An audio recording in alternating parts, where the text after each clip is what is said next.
Today we're doing something, I guess, a little bit different. Maybe we've done it in the past, but a little bit differently. And today we're doing the top 20 pay-per-view matches since 2020 or this decade, however you want to word it, however you want to name it. You see the title. But without further ado, we are just gonna jump right into it. These are our favorite matches. He picked 10, I picked 10. We mashed them together. This is what we came up with, and now we're gonna rank both of our top 10 matches essentially.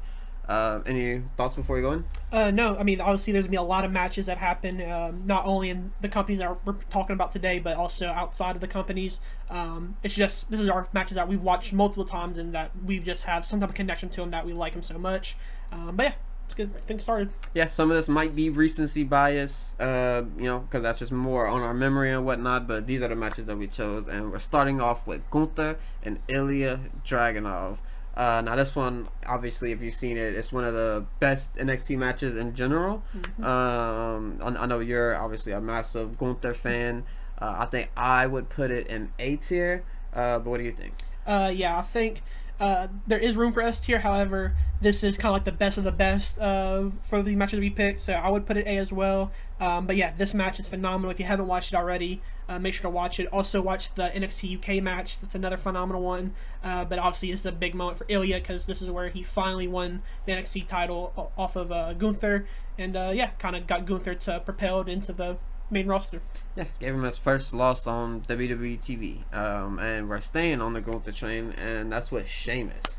Now this is one of the bangers from Clash at the Castle. This is kind of when I first started watching wrestling again somewhat. And yeah, he's just always been amazing, Sheamus and Gunther. So when you put them two together, this is what you come up with. And I'm thinking maybe B tier for this one because I would put the Ilya match slightly above it. But what do you think? Yeah, I think I'd also put it in B. It's a phenomenal match again. All these matches are going to be, can be 5-star matches in your own way. But yeah, I think this is great. But not as great as the Ilya match. Yeah, majority of these matches may be 5 stars. I'm not really sure, to be honest. But up next, we do have Bad Bunny and Damian Priest, one of the most surprising good matches that we've ever seen, especially of a celebrity. But yeah, Bad Bunny really put on a show. He basically showed that he could be a WWE superstar if he really, put the training to it and put the time into it. But yeah, Damian Priest made him look good. Damian Priest made himself look good, and this is kind of what made Damian Priest what he is today. And yeah, I'm gonna put this rank pretty high because of that, and I will put it B tier. Just because it was such a surprise, it was such a big moment. The crowd helped it, and yeah. Yeah, I think it for in-match quality, people might not rank it as high. However, even though it's still phenomenal, I think the crowd, like you said, the crowd reaction was amazing, and just everything it got from it is amazing. Damian's rise to a superstar. Bad Bunny just showing off, like you said, that he can do this if he really wanted to. But yeah, I think B is perfect for this one. Yeah, and he basically had the entire arena singing his own song to him as he was coming out to his own song. So it's just a really cool moment for him, I'm sure. But up next, this is probably the most recent one that's going to be on this list, and that is Drew McIntyre, CM Punk from this year's Bad Blood. My match of the year, personally. I'm gonna go. This is the first time I'm kind of ranking this match because it's so new, so I'm kind of thinking about it, as we go. And I'm thinking maybe A tier right now. I was thinking S tier, but I think A tier is probably proper. Honestly, I was gonna put it S tier as well, just because for a WWE standard, this is far outside the box for WWE. We've never seen this much blood in a match, and it was absolutely phenomenal. Both men, they made it feel like a great feud. The story going into it was amazing, and just they both went crazy with multiple insane spots. Drew McIntyre nearly almost dying when CM Punk slammed the edge of the table into his head. And yeah, personally, I would honestly put it S. Yeah, I mean, that's definitely fair. Like I said, I was kind of debating S or A, so I think S is definitely fair. Once again, maybe recency bias, maybe I'll knock it down on a future video, but as of right now, I could definitely agree with that. And another very recent one, and that is Willow Nightingale, Chris Statlander. We just ranked these women on, one of our videos of the top 25 women, and yeah, they put on an amazing match. They're one of the best in AEW for a reason, and I'm gonna go right there with Bad Bunny at B tier, I believe. Yeah, I think this match is similar to Drew McIntyre and Punk, where it was surprising because usually In women's hardcore matches, they don't let them go too crazy. However, these women went out and just literally went all out crazy. We had seen a tack spot, we seen light tubes, just an absolute street fight, really. But yeah, I loved it. Yeah, I like B. And up next, we have WrestleMania 39. Kevin Owens, Sami Zayn versus the Usos. Potentially one of the greatest tag team matches in the last however many years, at least in WWE. And yeah, just one of my favorite matches in general for the tag team division.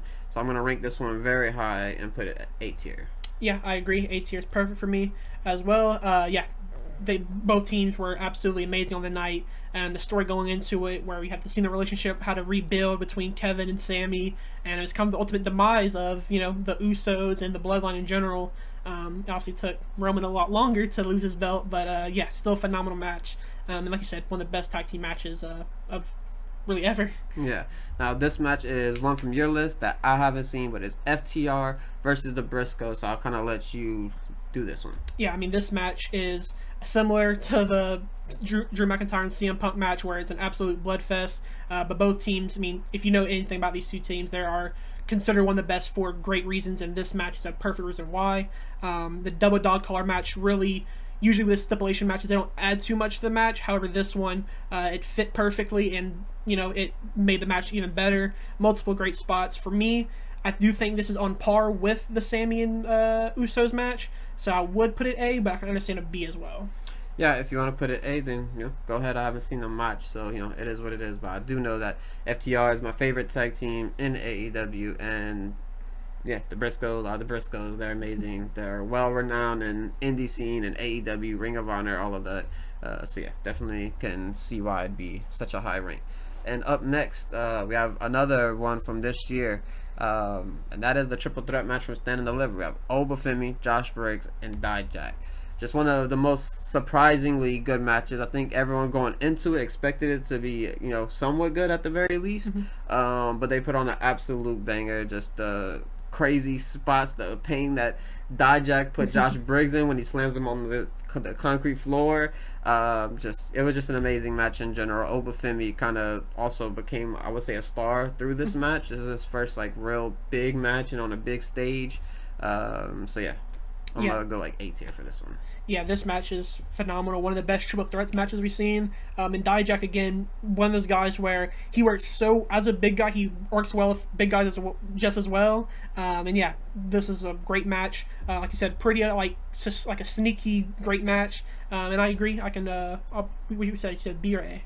I said A. I could kind of see B too, though. Whatever you want to do, I'm fine with it, honestly. Let's put it A. I think it's fine.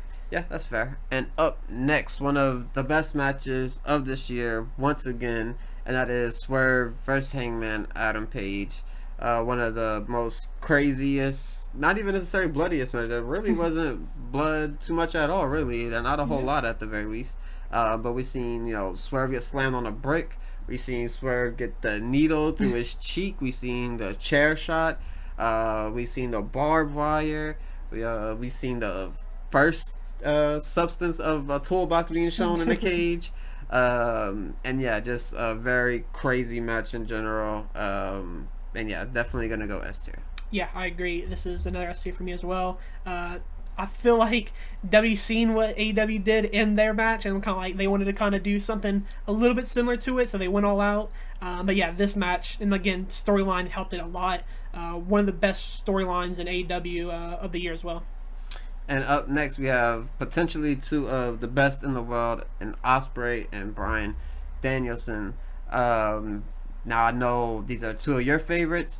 Not necessarily my favorites. Obviously, they're really good and all of that. But yeah, I will go ahead and put this match in A tier. But I know you'll probably want an S. Yeah, I would probably put it S. However, I will put it A. I think it's a phenomenal match. One of the best matches I've ever seen. Will Ospreay, he's a more high flyer type of guy, but when he wants to get into his technical wrestler style, he can achieve that. And obviously Danielson, similar, but vice versa. When he wants to be a high flyer, he can still do that. But on the technical game, he's still one of the best, if not the best. So, yeah. Yeah, 100%. And up next, probably our lowest rated one that's going to be on this list, and that's Carmelo Hayes and Ilya Dragunov. Still a banger match. It's not, any disrespect by any means. But I think I will put this one C tier just because, ranked against the others, I think it does belong a notch down. Yeah, I agree. This is one of my picks. However, I do think it's a phenomenal match. This is where Ilya did win his championship from Carmelo, and kind of made him, I feel a bit more important, and which maybe could be the reason why he's on the main roster today. But yeah, this is just two young stars going at it, and hopefully we get this revisited at a WrestleMania one day, and they get just as much of much time and as much as a good match as it is. Yeah, for sure. One on SmackDown, one on Raw currently. No telling where they'll be in the next 3 to 5 years. And up next is going to be another one that I haven't unfortunately seen because AEW has a bad deal, and that is Kenny Omega and Adam Page versus the Young Bucks. So I'll let you once again kind of handle this one. This is the one thing where if you want to talk about AEW not having storylines, this is one of the best storylines that they've ever did, if not the best, and then is one of the best tag matches not only in AEW but in just wrestling in general. For me, this is an S tier. Just the story, like I said, going into it, the action inside it was amazing. Bucks proving that they're one of the best tag teams, and Kenny and Hangman, the tension between them kind of boiling over, not really getting too much of that into the match, but yeah, just a phenomenal match. I would personally put it S. Yeah, fair enough. I mean, obviously the Bucks is one of, if not the best tag team of all time. And Kenny Omega and Adam Page is, the Kenny Omega and Adam Page. You don't have to talk too much about it. Now, probably my favorite AEW match of all time, and that's going to be CM Punk, MJF in the dog collar match. And this was just one of those bloody, just crazy matches. Also one that kind of gave MJF the spotlight that he needed to become who he is today. Obviously the whole storyline of him being the huge Punk fan, and then Punk kind of using that against him. Just an amazing storyline going into an amazing match where they finished it off at, it created a megastar in MJF. I was about to say LA Knight. But MJF, it created a megastar in him, and CM Punk was CM Punk in the match, and he showed why he is one of the best in the world. So I will go S tier for this one. Yeah, I think it's a phenomenal match, and again, similar to the tag team match with Bucks and Hangman and Omega. Just a great storyline going into it, and a phenomenal match. And yeah, I agree with that. And speaking of making stars, we're continuing that with this one, and that is Charlotte Flair versus Rhea Ripley, and this is the start of just the real Rhea Ripley, where she came into form, she came into character, and I guess more than the Rhea Ripley character starting, it was the mommy always on top, and that whole kind of thing is what really kind of helped get her over, as well as this massive win at WrestleMania 39. But one of the best women matches just in general, and this is going to be S tier for me. Yeah, I agree. This is, if not the best women's match ever, it's the best match on U.S. soil. And yeah, this is absolutely a phenomenal match. One of just, it's so different from a lot of women's matches in many ways. And yeah, just if you haven't watched it already, I don't know what you're doing with your life, so go watch it. Yes, and then up next we are sticking with WrestleMania 39, and that is Gunther versus Sheamus versus Drew McIntyre. If the other triple threat match we named earlier wasn't the best with Josh Briggs and Oba and Dijak, then this is definitely the one that takes the cake. And for that reason, I will put it in S tier, being that it is the greatest triple threat match of the last however many years it may be, at least of this decade, as we would say. But yeah, I'm gonna go S tier. Yeah, I agree. This was a phenomenal match. Just three men who can have a great match and just hit each other really hard, but make it, look really well. And yeah, just phenomenal match. And up next, this is probably my favorite women's match of all time, and that is Bianca Belair and Becky Lynch. Once again, this is kind of one of my first pay-per-views coming, starting doing content and coming back to wrestling and everything. So I was kind of getting used to just how good women were in general, because it's been a long time since when I was back watching wrestling back then. They were nowhere near doing the things that they're allowed to do now, and all that kind of stuff. But Bianca and Becky really put on a show, made me just complete fans of the both of them. But what really got me over on this match was the ending where Bayley makes her big return, one of my favorites of all time. Then she brings out Io, who's becoming, one of my favorites of this current generation. Dakota Kai, who is once again one of my favorites of this current generation, and just the whole vibe of the match after the match, what led to the damage control happening after that. It was just a massive moment, big moment, and it's my favorite women's match of all time probably. Yeah, this match, like I said, was one of the first women's matches I've seen since coming back to wrestling and stuff like that. And just really surprising just because it was just such a phenomenal match. And I feel like Becky gets a lot of hate towards her because people don't think she's as good in the ring. But when she wants to hoop, she can hoop. Don't get it wrong. This is a phenomenal match. And again, like you said, the amazing moment with damage control starting was also a super cool moment. For me, although I do think the Rhea and Charlotte match is better, and I kind of do think it's A. But what do you think? Yeah, I think I'm gonna go S. Like I said, I think this is literally my favorite women's match of all time. If I had to get one person into women's wrestling, I would show them this match just because of the brutal spots that they did. What she does, I believe it was like a KOD onto the ring skirt side, whatever it is, and then Becky does whatever it was. I believe it was the manhandle slam from the skirt to the ground. It was just amazing. Just the whole match was just amazing. But speaking of amazing, one of the greatest matches maybe of all time, at least of this decade, as we say, and Swerve Strickland versus Bryan Danielson at this year's All In. Just one of the greatest matches. It gave you that real feel-good moment that you don't really get a whole lot of in AEW. You kind of just get those big, huge matches. It feels good after, and then it's over and on to the next match. But this is one of those kind of emotional matches after, where he wins his first title as like kind of the leader of AEW after all these years since he joined. He's kind of the guy in AEW, both Swerve and Bryan Danielson. And unfortunately, Bryan Danielson is at least quote unquote retired as of right now. But Swerve Strickland is going strong. He's going to continue to go strong for Lord knows how long. But this is a S tier match, and yeah, this is an easy S tier for me. I know a lot of people want to agree with this statement. As a big Bryan Danielson fan, I've seen WrestleMania 30, and that was a huge moment. However, I do believe that this moment is almost more impactful and more meaningful to me, just because seeing him retire, come back into WWE, and then go to AEW and continue having these phenomenal matches, and then not only on top winning the world champion for the first time, and then not only his career was on the line, which was a bit sad because you knew it was going to end soon, and didn't end that night, thankfully. But yeah, phenomenal match and one of my favorite matches of all time and moments. Yeah, 100%. And up next, this is another match that I unfortunately didn't get to see the full thing. I was kind of in and out of it during this pay-per-view, but Bountiful Glory just passed, where Jordynne Grace drops the title to Masha Slamovich, and what you called an amazing match, so I'll let you kind of pick where this goes. Yeah, for me, this is probably the best women's match of the year. Just phenomenal. Masha, who is one of the most underrated women, I think she doesn't get a lot of credit. Maybe that's for her not being in a major company right now. She's in TNA and does a lot of GCW work. But yeah, she is an absolute phenomenal wrestler. And Jordynne Grace, holding the belt for so long now, finally dropping the belt, huge moment. Like I said, probably the greatest or best women's match this year. However, I do think it's probably going to be an A tier. Just because I don't think it hits the highlights of, the Becky and Bianca and the Charlotte and Rhea match. Yeah, fair enough. If you say it deserves A tier, then that's where to go. But up next, maybe the best match, just maybe not match for match, but the best story, however you want to call it, but it is S tier. It's Roman Reigns versus Cody Rhodes, and the amazing WrestleMania 40 main event.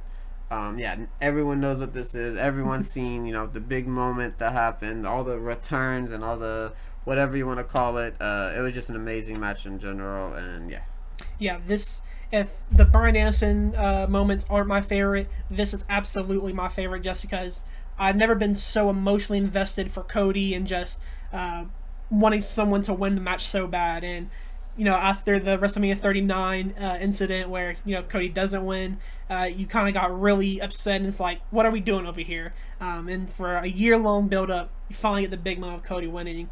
And almost made me cry because it was just such like a it's just so rewarding because he worked so hard for it, obviously, and just a really cool moment. And you hear Samantha Irvin on the mic. She's getting all emotional. She's starting to cry. You see the crowd doing the exact same thing. They're kind of panning and zooming in on members of the crowd who are crying and very emotional.